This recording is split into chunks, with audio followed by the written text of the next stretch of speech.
আবু হুরায়রা রাদিয়াল্লাহু তাআলা আনহু হতে বর্ণিত, তিনি বলেন, একদা আল্লাহ রাসূল সাল্লাল্লাহু আলাইহি সাল্লাম জনসম্মুখে উপবিষ্ট ছিলেন। এমন সময় তার নিকট জনৈক ব্যক্তি এসে জিজ্ঞেস করলেন, ঈমান কি? তিনি বললেন, ঈমান হলো আপনি বিশ্বাস রাখবেন আল্লাহর প্রতি, তার মালাকগণের প্রতি, মানে কিয়ামতের দিন, তার সঙ্গে সাক্ষাতের প্রতি এবং তার রাসূলগণের প্রতি। আপনি আরও বিশ্বাস রাখবেন পুনরুত্থানের প্রতি। তিনি জিজ্ঞেস করলেন, ইসলাম কি? তিনি বললেন, ইসলাম হলো আপনি আল্লাহর ইবাদত করবেন এবং তার সাথে অংশীদার স্থাপন করবেন না, সালাত প্রতিষ্ঠিত করবেন, ফরজ জাকাত আদায় করবেন এবং রমজানে এর সিয়াম ব্রত পালন করবেন। ওই ব্যক্তি জিজ্ঞেস করলেন, এহসান কি?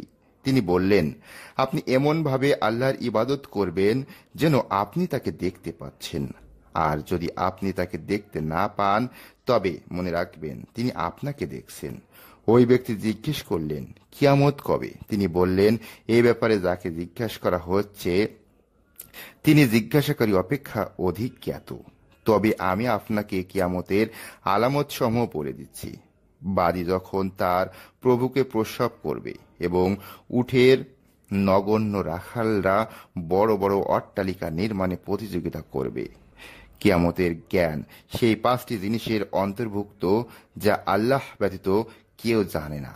অতঃপর আল্লাহ রাসূল সাল্লাল্লাহু আলাইহি সাল্লাম এই আয়াতটি শেষ পর্যন্ত তেলাওয়াত করে বললেন, কিয়ামতের জ্ঞান কেবল আল্লাহর নিকটে। অতঃপর ওই ব্যক্তি চলে গেলেন। তিনি বললেন, তোমরা তাকে ফিরিয়ে আনো। তারা কিছুই দেখতে পেল না।